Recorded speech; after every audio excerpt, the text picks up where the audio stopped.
Hey everyone, this is Perry Worth, former South Carolina quarterback, with the man of the hour, Coach Lembo.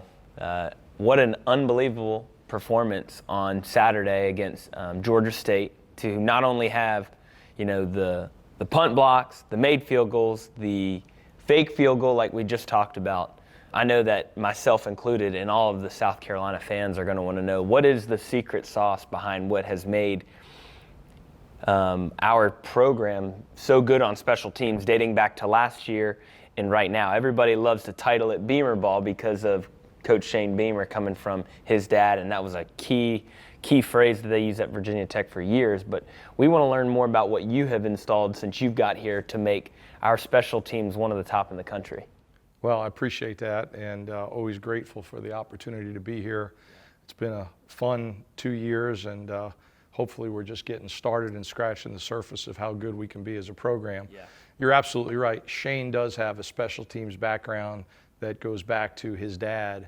And for me, that was one of the reasons why I wanted to come here, because when you work for somebody who is all in on special teams and is going to support you with the time and the resources and tie it right into the culture of the program, you have a fighting chance to be successful. If you watched college football games over the first weekend of the season, you could tell the ones that were committed to special teams and the ones that weren't. Yep. And there were some games that were lost because of, grotesque errors on special teams, and there were some games that were won because of big plays on special teams. So that ties right into this first slide right here, which any segment of the year, if we're starting spring ball or preseason camp, I show this to our guys periodically, this PowerPoint slide, and basically what it says is that our program's culture is going to be revealed by how we play on special teams. If we are truly about the love, the gratitude, the energy, the trust,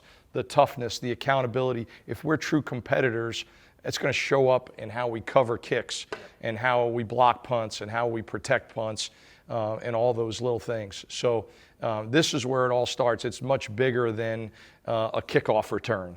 It's about the program, and the beautiful thing about my job is that I get to coach all 120 guys on the roster. And to me, the 120th guy and his development is just as important as the number one guy on the roster and everybody in between. And having been a head coach for half of my career, that's just how I'm wired. I'm getting to know all the guys. I'm getting to know their backgrounds, build relationships with them, evaluating them, what are their strengths and weaknesses, and how can they help us, and just a mindset of continuing to develop every guy on the roster. Yeah. So this is where it all starts.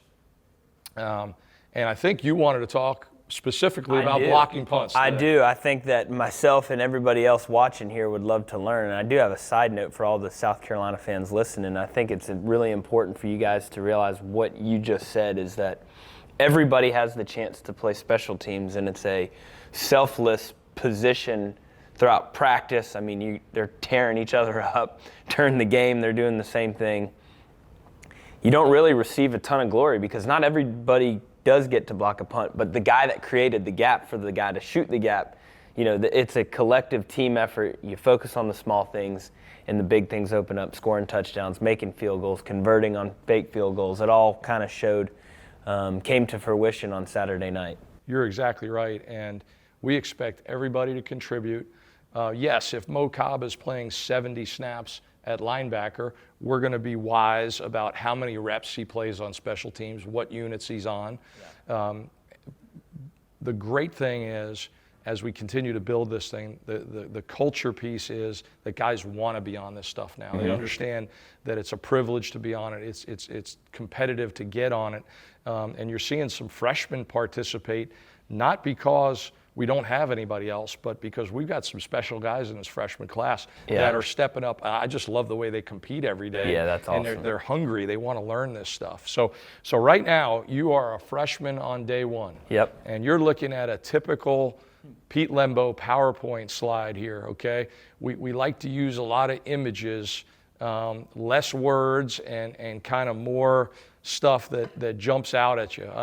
And I'm a big pop culture guy, Perry, so Gotcha. You're probably too young to know this movie right here. I might but this be. is Fast Times at Ridgemont High, which if you grew up in the 80s like I did, you remember multiple scenes from this movie right here. Yeah. So there you are, you're in class, you're a freshman on day one. We're going to talk the basics of blocking a punt here in the next few minutes. Let's do it. Okay. I'm a freshman. All right. So I think you and our fans will appreciate this. We call that unit punt pressure. Some people will call it punt return, but sometimes we're returning, sometimes we're going to block, sometimes it's a combination. You might have certain guys that are in a holdup and other guys are going after it to block the punt. So we call it punt pressure because everything we do on special teams has an aggressive mindset to it. Yeah. So that's what every guy in the building Yep. refers to this unit as, because we understand that depending on the situation, the game, the call, that it might be a block, it might be a return, it might be a combination, but whatever we're doing, we are being aggressive. Yep. Okay? It definitely shows. It shows. And then you look at the teams that we played down coming throughout the rest of the season. They might not have the same focus of special teams that we do. And so now they have to prepare because flip of a switch in this conference, it's one possession games almost every game from here on out for you guys. Well, and you bring up a great point. So if they have to put more time into punt protection during the week, well, guess what? That's time that's being taken away from offense and defense. Correct. So everything matters. Yep. And that's how we look at it. That's awesome. So this is actually a slide that I showed our guys on Friday before the game as we were building up to kickoff against Georgia State. And we knew we wanted to go after some punts in that game. And this was kind of our final checklist right here of what we need to do. And I'll get into a little more detail on some of this stuff. But the first thing you got to do is you got to get the call, right? Coming off the sideline. And you should almost be able to anticipate the call, based on what we've practiced and what the situation is.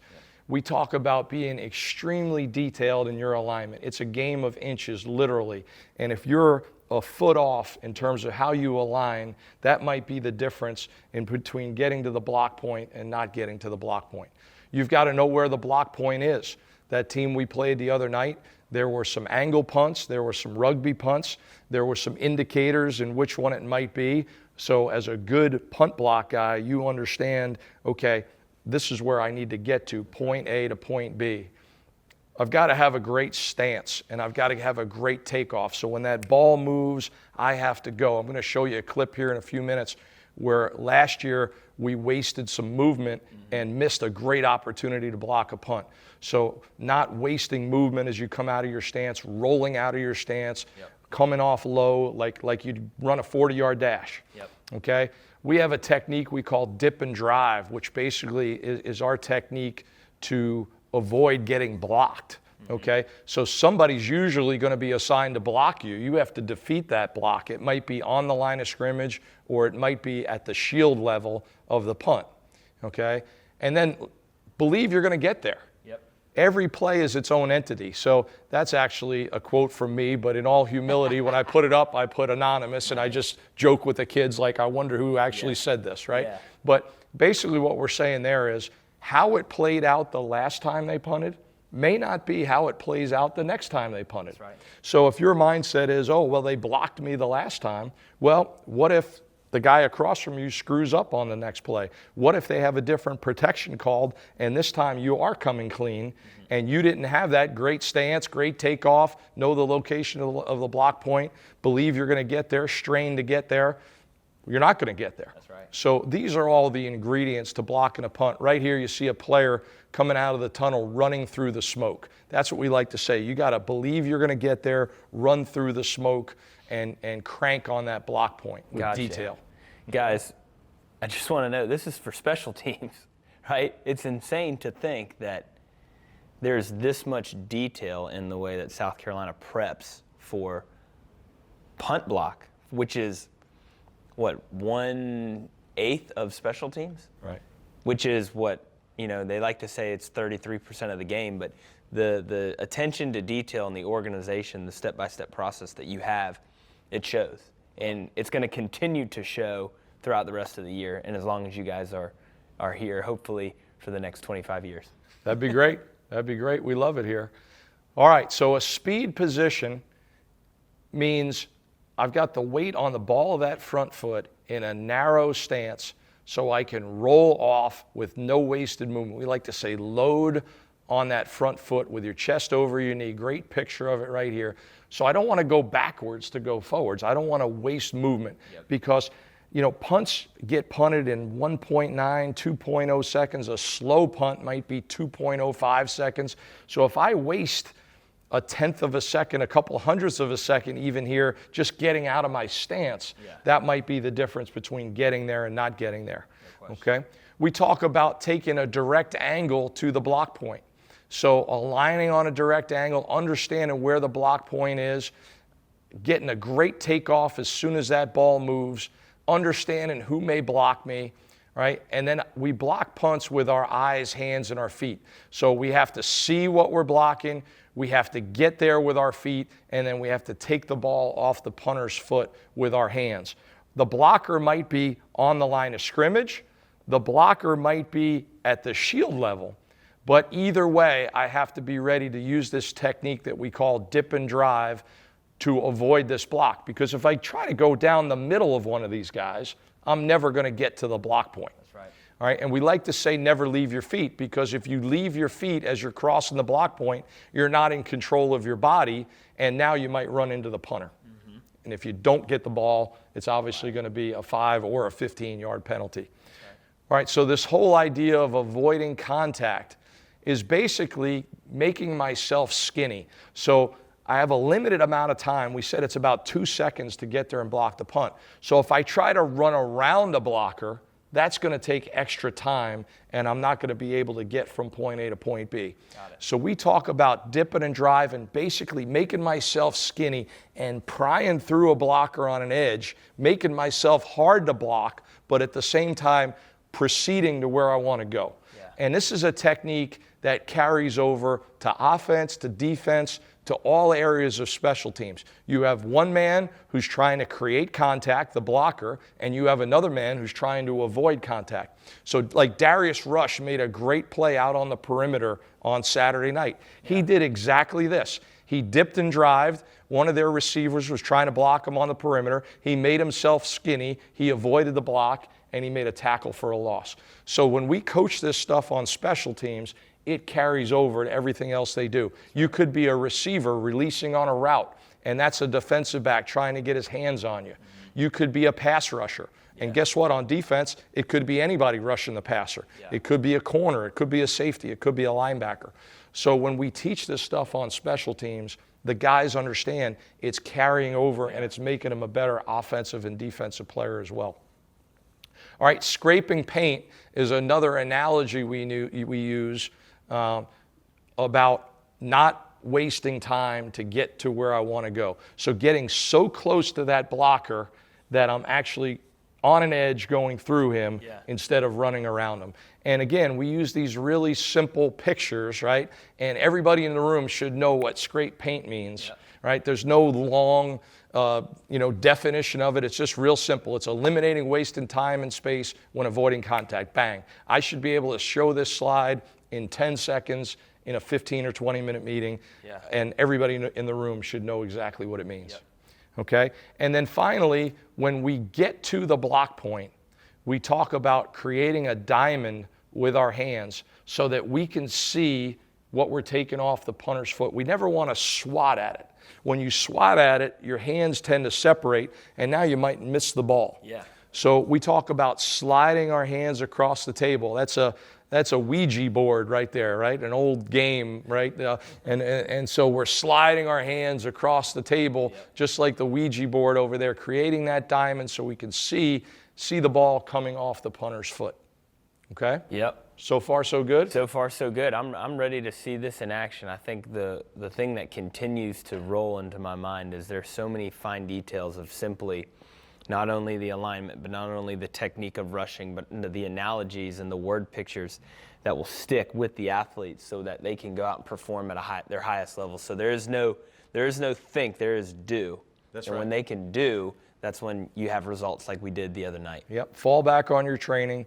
go out there and make full speed decisions, believing in what we do and how we do it. Yeah, that's fantastic. All right, so this is an older clip from Penn State against Maryland, but when you watch down below, the second guy in here, he's in a three-point stance, great takeoff as soon as the ball moves, and then watch the dip and drive right there. That's phenomenal. Making himself skinny, and what a great direct angle from point A to point B, getting to the block point.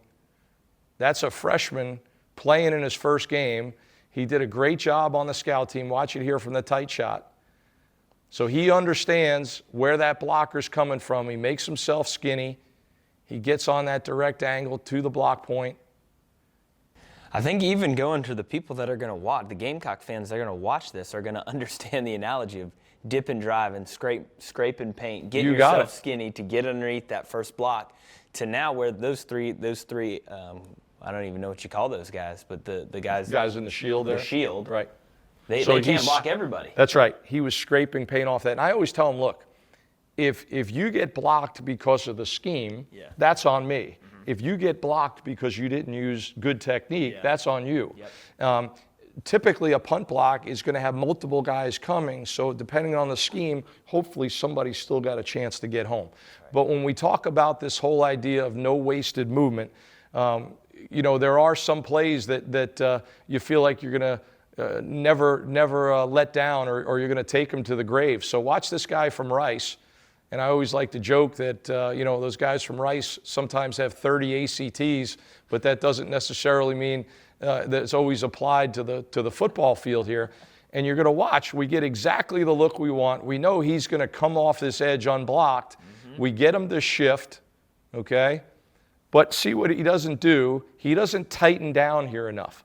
So you see 3-4 feet of space there. And when the ball's snapped, he's 1 or 2 feet away from taking that right off the punter's foot in a tight game and an easy scoop and score for a touchdown. Yep. And why didn't he get there? Well, right here, he didn't scrape paint, right? Tighten down your alignment, scrape paint, trust that what we coached all week is going to happen, right? And go out and apply it on game day. And when we say it's a game of inches, we literally mean it right there. I was about to bring that up. You mentioned that when we 10 seconds into this meeting, and right there, a foot. I mean, it is. Every single play can be a game of inches. So here's a very similar situation from Memphis in 2020, and this guy gets it, okay? And he can even do a little bit better job of eliminating the wasted movement, but he does get hands on this. Now, this ends up being whatever, a 20-yard punt. It's a block punt. It counts as a block. But, hey, we want to be greedy like the other night, right? Yeah. Let's get the double thump and scoop and score and add points to the board. That's right. Okay? But a little bit better job here with his takeoff, all right, and then scraping paint, less wasted movement right there, and he's able to get a hand on it. All right, now this is us last year, and we had a shot at Tennessee to block when we had an ideal look. But if you watch Z White right here, it's the littlest thing, but he's going backwards before he goes forward right there. And watch how close he comes to taking that off the punter's foot. He's unblocked. This is a good angle at it right here. Less than a tenth of a second. No question. So I love his alignment, but he's just a hair late off the ball, and he just goes backwards to go forwards right there, and he could be a hair tighter, right? Dip and drive, scrape paint off that shield, and this is going to be taking it right off the punter's foot. So we learn from the good clips, but we also learn from the clips that we were a day late and $1 short, and you hope that now guys understand, hey, we don't want to hand clap after that play. We want to actually get there and make the play that's going to change the game. So speaking of the good stuff and finishing on a great note, so let's watch Trey Kenyon go get one on Saturday night. First of all, look at his stance. He's aligned on a direct angle to that block point. He understands, based on the formation, the tendencies, he knows where that ball is going to be punted from. Well, you look at his stance. I mean, his stance reminds me of the picture. You're exactly that right. You showed earlier. I mean, he shot out of his stance like he was shot out of a cannon. It's a great speed stance. Let's watch it here from the tight shot. And he got skinny too. And that's right. So here he is. He's aligned on a direct angle to the block point. He's anticipating the block from this tackle right here. Yeah. Pretty good takeoff. There's the dip and drive, right? Making yourself skinny, tucking that elbow right there, making yourself hard to block, straining to get across the block point, and then he takes it right off the punter's foot. And watch the great reaction from these other guys right here. Great scoop and score right there. They were ready for it. Oh, no question. Right? Believe you're going to get there. Do your job. And the flip side is, we said sometimes these are combinations. Well, guess what? The guys over here are actually holding up so that if this ball does get punted, we've got a chance still to get a return as well. Okay? So you might see multiple guys going to block. You might see multiple guys holding up. You might see more guys holding up. You might see more guys going to block. Some of it's going to depend on the game plan, the game situation. There's a lot of factors that go into it. But we evaluate all this stuff. So don't be surprised if you see Trey Kenyon out there again this coming week, right, because of the job he did on Saturday against Georgia State. No question. I think that all of us, myself included, are going to be specifically watching for the dip and drives and the alignments of the punt return unit on Saturday, because obviously it's a huge game going down to Fayetteville. These are the plays that can win ball games on the road against great teams like Arkansas. Well, and I'll also say this. Our defense did a great job of forcing them to punt backed up on their half of the field and giving us an opportunity to go out and make these plays. So Clayton White's group did a fabulous job, and it's all about complementary football. And if the offense and the defense and the special teams are all working together, picking up each other, there's going to be some games where maybe we don't get an opportunity to make these plays, but we're doing more things on defense and offense, and we simply don't get beat on special teams. It's still a win. And then there's going to be games like the other night where a unit may need us to pick them up like we were able to do. So it's great complementary football. Every game is going to play out differently. No, and it showed Saturday, and we expect it to show the rest of the year, and we're excited. Coach, we appreciate your time. Oh, it's my pleasure. It's great catching up, and I love the culture that we're building. I love the fact that our fan base is so excited and so engaged in what we're doing on special teams. I'm sure what we have going on right now is a lot like how it felt at Virginia Tech back when Frank Beamer was there. And that starts with Shane. And I'm thankful for the opportunity to be working at a place where we have the kind of support we do in this building and outside it. No, you're exactly right. You may not feel it because you're in here, and when camp starts, it's kind of like Groundhog Day. You come and show up to the facility, but outside of these walls, the state and the South Carolina fan base, we are as excited as we've ever been, and we're ready for a great performance on Saturday. But we appreciate your time. And, my pleasure. Coach, thank you. And guys, make sure you tune in, and we look forward to catching up next week and celebrating another Gamecock victory.